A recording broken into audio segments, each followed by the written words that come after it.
Start streaming. Alright, we should be back in business. Alright, yeah, there we go.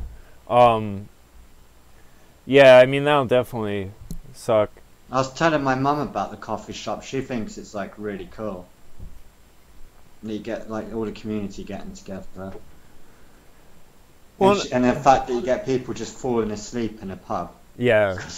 Well, and I think it's a better idea to have things like that where, you know, if you're having some old lady that's, you know, indulging a bit too much, that people are there to look out for them and stuff. She gets the best deals as well from all the gangsters. They all hook her up. Oh, I'm sure. Fucked up, man. See, and you know what the thing... They know she's ill, so they fuck her up. They're like, try this, try this, try this. This will fuck you. You know what the thing is, though, and I think this is part of why they don't push for these type of things in the States. And well, in England, I don't know if you know, but they're shutting down all the pubs. They're all closing down. They're just like the big, sort of branded one chain pub.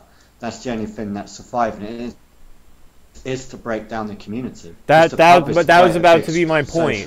That was my exact point I was trying to bring it to. That's what I was saying to the landlord when I was stoned. He said, I've never really thought about that. I was like, yeah, it's like really important. Yeah. Like, a lot of England's heritage is through pub culture. And that's why meeting in the pub. That's why in the States they're fine with opening up a dispensary where you go in, you show your little card, you get what you want to get, and then you go back home.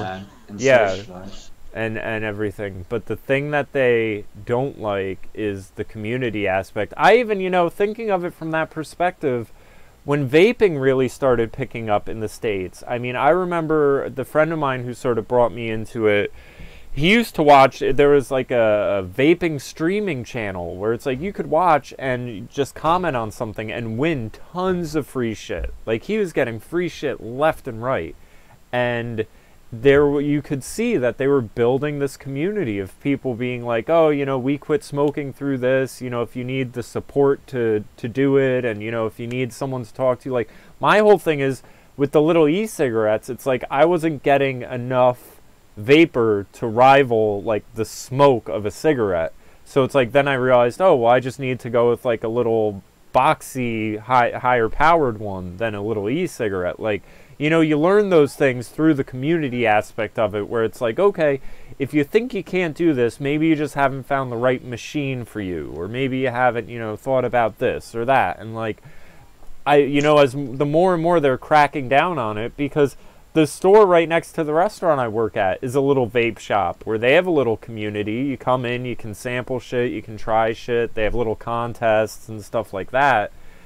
And there is a community aspect to it. And even like the dealers were like helping each other out. So we've got a big thing of Instagram dealers. So they're kind of like mini celebs, and they all showed up, but they were all helping each other out. Which was, there wasn't this rivalry, but in London with the black gangs, they stab each other. So it's weird seeing these rival gangs actually working together. Yeah. So like a customer would come up and they'd be like, well, you know, what kind of strain do you like? What sort of stuff do you like? And if they knew that their other rival had the strain they were after, they'd be like, oh, you're better off going to see Mike. I've always found that with pot dealers, though, that they're not very rivalrous and things like that. It's the other drugs. Yeah, they didn't give a shit. I mean, obviously they are there to make money, but there's so much business to be done. Yeah. They're like, don't. There's enough to go around. I think it's the other drugs. Like, I mean, if you think of it like no, this, in London they stab each other over weed, man. Really? The blacks will. Yeah, there's no black people. There's only this Jamaican girl that was there who does Jamaican barbecue. She like the jerk chicken and the rice. Amazing. She brought her mum with. That was one of my birthday meals where they were like. So I just chilled with them and her and her mum for most of it. Like, it's your birthday. What do you want for dinner? Jerk chicken. Rice. Yeah. Yeah. I'll tell you what my favorite part about a Jamaican meal is, and it seems there are some things where it's like you get takeout stuff and it's like the simplest thing, but there's some way they're preparing it that there's like a steamed cabbage that normally comes with Jamaican food, and I don't know what they do to it where it has this little kind of sweet taste, But that's the best part. And that's like the throwaway shit that they're putting it on the plate so that it's a full plate with a vegetable there too. And it's like, that's my favorite part. Like the jerk chicken or the curry chicken, that's great. But the cabbage is the best. Yeah, and there is a good feeling when you're in an underground venue as well. Yeah. A little bit underground. You know what's funny, actually, when I started my my overnight job, the guy who trained me, I'm there with him the one night, and he's like, you know, you seem familiar, this, and that. And I'm like, yeah, about 10 years ago, I played a show in your basement. And he was like, oh, really? I'm like, yeah, I was in the band with Brett. And he was like, the one where you guys smashed the light bulbs and basically came in there and were like, we fuck women, we eat meat, all you vegan feminist fucks with your table of pamphlets, go die. And we were like, yeah, that was us. Yep. We didn't intend on being that way, but Brett was on PCP at the time, so things happen. But yeah, we were playing shows in his basement, and I mean, that was the thing is, you know, more so than like an underground drug scene, there was definitely an underground hardcore music scene in the area that was thriving for a while.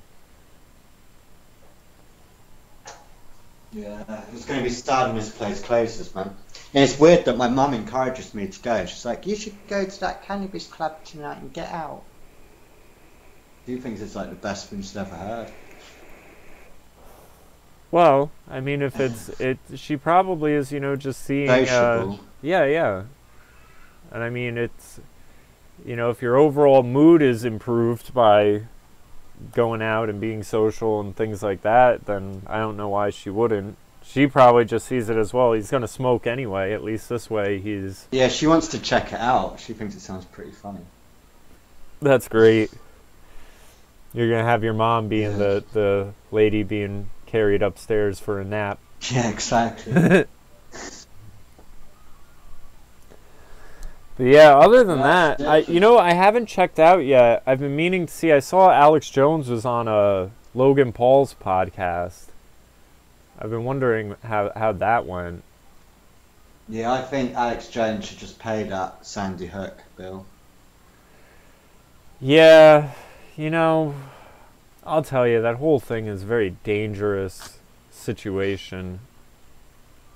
Like, I really worry, because, like, at no point did he ever encourage harassment of those people, and the whole thing is so shady. Yeah, it is kind of his fault. I don't know. It just goes, he didn't do his fact-checking properly, did he?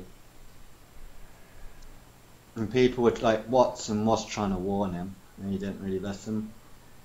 But the whole... And it might turn out that this, whatever his name is, this expert, Wolfgang isn't such an expert after all. See, but I still think he's asking the right questions, where it's like, where are the permission slips for the Super Bowl? Like, and Wolfgang has said this in a recent interview. He said, I started out with 10 questions about the shooting. Why did the school have no internet access? Where were the permission slips for the field trip? You know, there were these very basic questions that should have been easily answered, but they weren't, and they still haven't been. And so, I mean, it's like, it's almost like the, you know, what's the saying, like, don't get lost in the weeds, or can't see the something over the weeds, or whatever. And it's like, I think but it's one thing to say you've got questions about it, to say that no one died and the parents are actors. That is going to cause... Yeah, I agree with that. But I don't know. You know, I think the whole thing was staged. I don't buy it 1 second, because I don't think it would become this... It wouldn't be what it is if they didn't have complete control over the narrative. Like, of all the things Alex Jones has questioned and everything like that, why this one? Why was this the one that they can't let go of? Why is... Because it has caused people to troll the parents. And I guess it is a bit of a milestone. But... Yeah, I get it. Why not the Boston bombing? There's videos of the Boston bombing and people with their limbs blown off that people are saying they were actors. Why not the Boston bombing? Why not, you know, why not the Batman shooting one? Why there were so many during the Obama administration.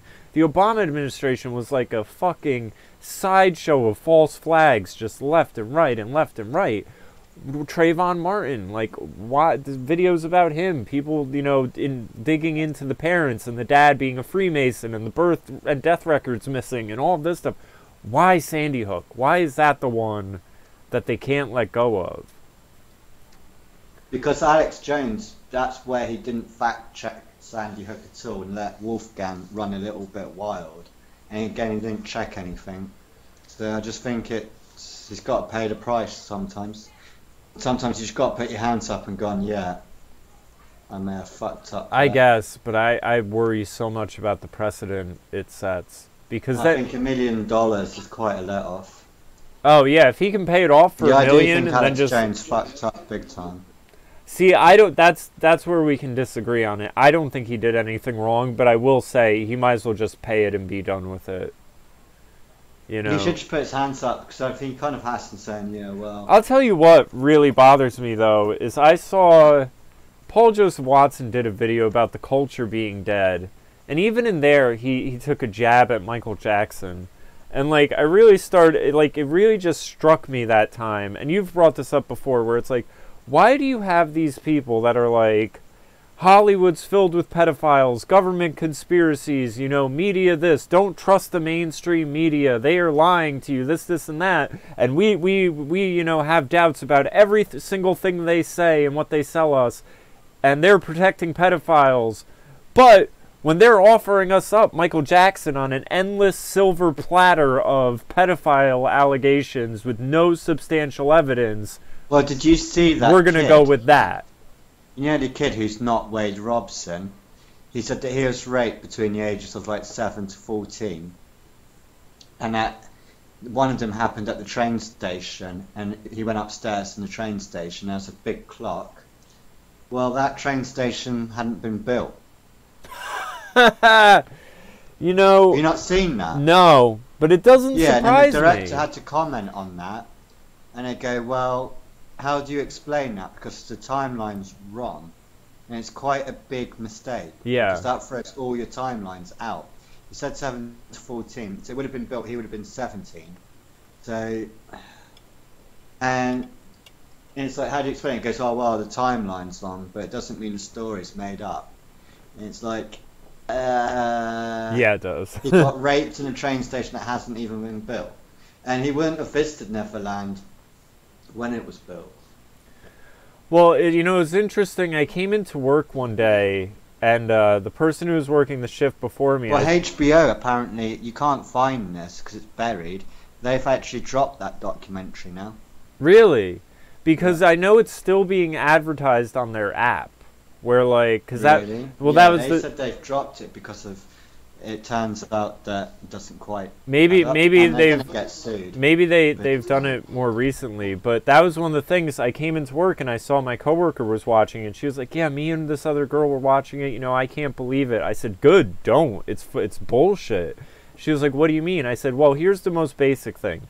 I said, between, you know, Channel 4 and HBO and all of them airing this, I said between the U.S. airing and the British airing, the documentary was basically cut in half because there was that much blatant bullshit in it that an hour and a half was cut off of this thing before it went to air in the UK because the lawsuits would have just been endless. I said, and then, you know, I've seen interviews. Did you see Razor Fist? He did 3 videos on this, and then even he was able to get an interview with 2 of Jackson's family members. I think it was Randy Jackson and maybe his daughter or something like that. But the girl in the interview says Wade was trying to say that Jackson, you know, discouraged him from being interested in girls. Michael hooked us up. We dated. Yeah, that's you know. Randy Jackson. Yeah. And she was saying how she dated Wade Robson and was like, yeah. This whole thing is nonsense. Nearly a decade. Yeah. Well, even if it was true, you got to blame the parents. If it was true, you'd have to blame the parents. It's like Michael Jackson comes to your house and goes, "Can I take your baby away for a year and take him on tour and sleep with him?" It's like, Michael, you can moonwalk the fuck out of here. Right? Oh, okay, Shimon. Yeah. Now, if it was Drake, I'd be like, "Kid, you're packing your bags." Yeah. But yeah, you got it, and the way they laugh when they talk about the abuse, it's like, yeah, that's not good. Yeah, and I was telling her, I said, you know, I said court documents have come out, and there's all sorts of stuff like revealing that this whole thing is it's just a sham. I said, and then the most telling thing is the statute of limitation on a perjury charge running up right before this thing was made. And then they kept saying that Macaulay Culkin's going to come out. That's why Paris is having a breakdown. Because Macaulay's going to come out. It's like, not going to happen. Well, the greatest quote-unquote Paris Jackson breakdown, I thought, was right after her dad died, where she was posting pictures of Illuminati pyramids and being like, "I know who you are. It's not a secret if everyone can see you," and like all that stuff. And they were immediately like, "Take her to the psych center. Like, fucking put her in a reconditioning program." Like, yeah, well, Britney Spears is having her MK Ultra reprogramming. Is she? Yeah, she's had a breakdown. I haven't heard anything about that. I thought she was doing like a Vegas residency. The Katy Perry one was quite scary. I've watched that one a few times. It's on video, where she's singing about that shitty pop song and she falls over on stage. That's quite creepy. Yeah. Doesn't know where she is and all that stuff. You know, one of the things that I was looking into that I think is going to be interesting is I actually watched part of her Coachella performance this morning. Billie Eilish, who's, you know, she's your new biggest, greatest export. She's from England, is she? Yeah. Now you can keep her. She's she's a female pop star, but it's very, like, they're calling it like horror pop, basically, where it's like, you know, she's got these weird sort of horror movie sound effects built in. Just think Lorde, but darker, basically, with a little more hip-hop influence and stuff. But like, she needs to do a duet with Alice Cooper then. Well, I mean, it would be fitting. You see her music videos, and it is just such dark imagery and stuff, and it's like, it's almost like mainstreaming like a sort of hip-hop goth pop type movement to like kids and stuff. Cult is the new hip hop thing, man. And I mean, I will say, to her benefit, like, at least a lot of her messaging in her music is like anti-drug, you know, stuff, and you know, there are some things where there's a positivity to it, but like, I always have my doubts. Didn't Poppy do that though? Yeah.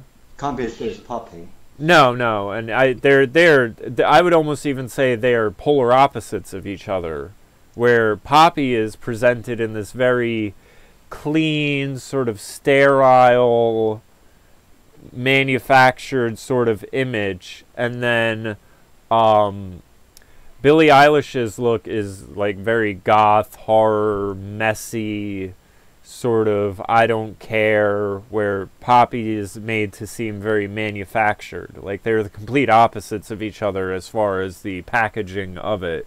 The thing that I get very wary about is the story with Billie Eilish is that, you know, she's basically just been putting out songs. It's a homegrown thing where, like, you know, her brother produces the music. He was an actor, child star. Now he's producing stuff for her. The parents are the managers and everything like that. And they're saying that it's this relatively tight-knit, family-run operation.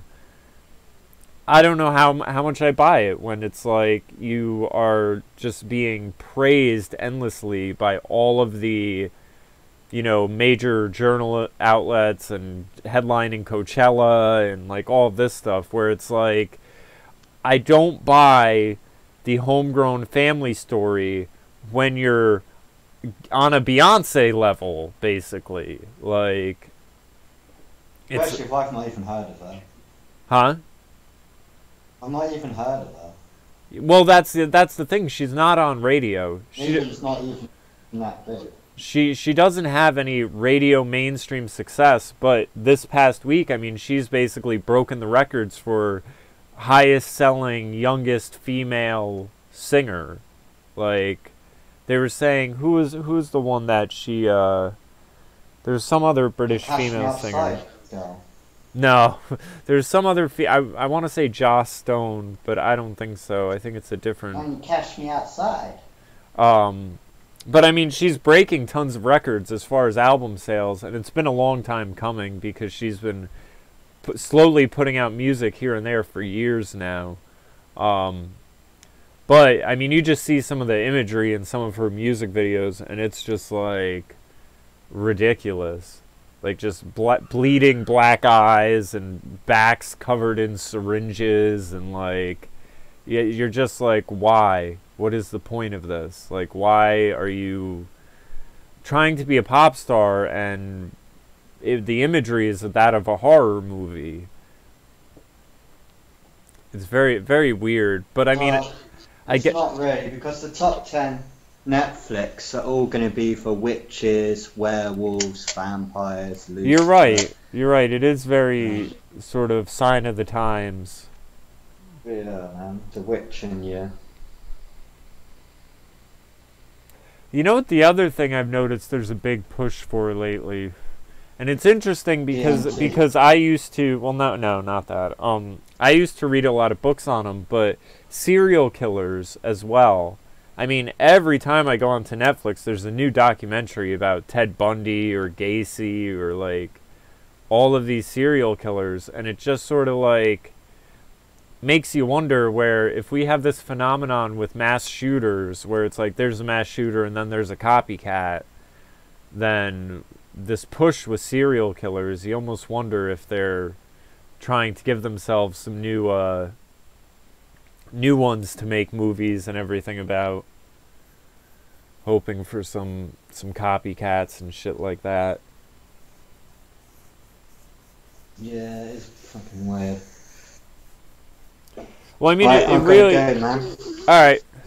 I was just going to say, it really just makes it apparent that the entertainment industry is run by some sort of death cult.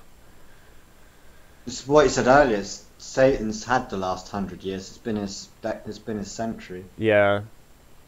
Really has. Yeah, I hope I wasn't too brain dead. No, yeah. It was good. Yeah, short and sweet. A couple days off, I reckon now. Just water. Yeah. But, alright, man. We'll do it again next week. Yeah, man. Might be more interesting. Might be. See, it has been pretty slow. Yeah. It really has. But, cool, alright. We'll take care. Alright. Catch you later.